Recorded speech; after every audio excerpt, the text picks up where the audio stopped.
Online dating isn't just emotionally expensive anymore. It's financially expensive too. With most subscriptions now costing the same to like a streaming service, Americans are really starting to fork up a lot of money to try and find love.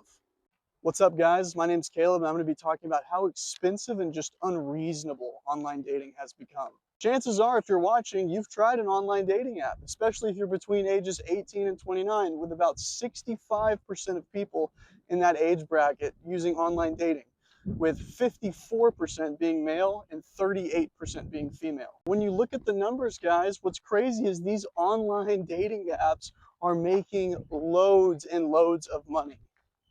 What if I told you that all the main dating apps actually use the same algorithm? They pay the same group for it. I'm talking Tinder, Match.com, Hinge, Upward, Plenty of Fish, and lots more. They all use Match Group, which in 2025 generated $3.5 billion in revenue. And for my viewers watching, I just want to ask, why would a dating app be incentivized to help you find love when they're profiting off your loneliness? And the truth is, the answer is they don't. They don't want you to find love. Not really. Not when they're making all their money. Their entire business model is made off single people just clicking and hoping that they can find a partner. I mean, I've been on online dating apps too, and I have to admit, guys, it is like one of the worst experiences ever. It turns this dating thing into an entire marketplace. Now, I'm coming at this from the angle of being a guy, and I know that online dating, at least in my opinion, it is worse for guys than it is for girls. It's still bad for both genders, just for different reasons, but it's specifically bad for guys. As I mentioned earlier, 57% of that 65% of like people, we're talking specifically people ages 18 through 29, that age group, 57% were guys and 34% were women. Basically, what that means is for every girl on a dating app, there's at least two guys waiting in line. And this is what I mean when I say it's bad for both genders, just for different reasons.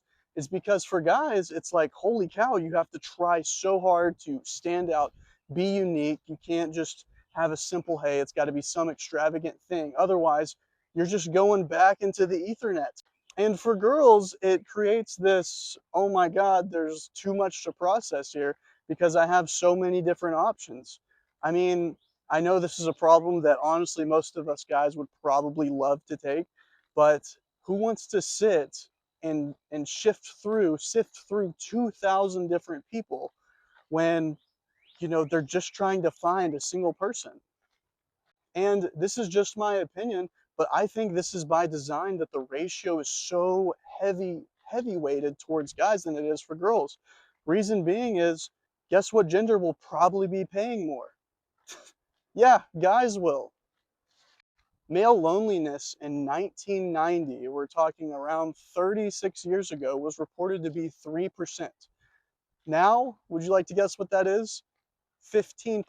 It is 5x in the last 35 years. And yes, there's a lot of multiple factors, but you just have to ask yourself, how can loneliness be just drastically increasing if we have more accessibility to people over the internet now?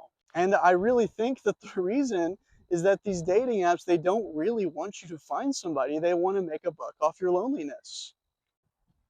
And the whole idea of, oh, well, you have variety. I mean, that's the whole point of competition, is that these dating apps will compete with each other, and the real one that really helps people that one will shine through.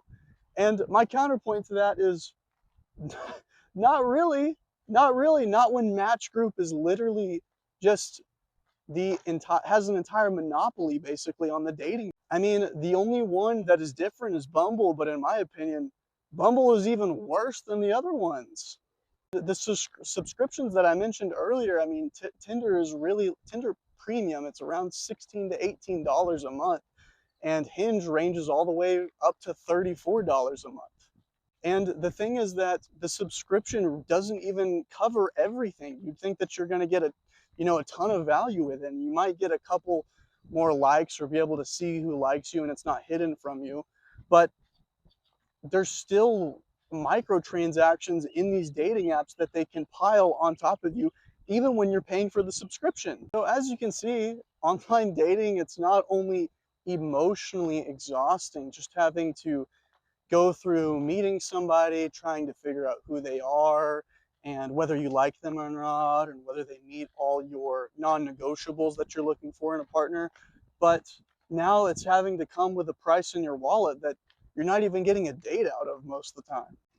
So what does that leave us with? Well, you know, you could try to meet somebody at church or try to meet somebody at, I don't know, the gym maybe, something like that, where you already have an aligned interest in a lot of ways.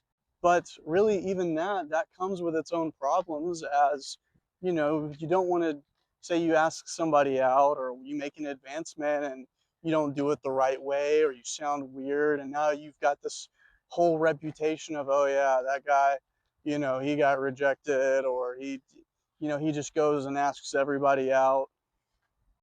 Now, I do want to end by saying it is still possible to find somebody. Personally, I found my partner from, online dating. She's great. But, I would just say it's going to take a lot of mental fortitude. You've got to be ready to just fail a lot, face a lot of rejection.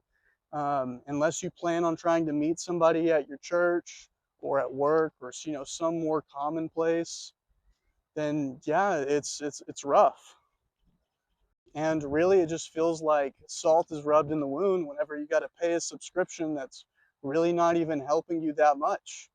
Otherwise, where's all this money coming from? There wouldn't be all this money if they were really helping people get matched. So I'm curious, let me know in the comments down below.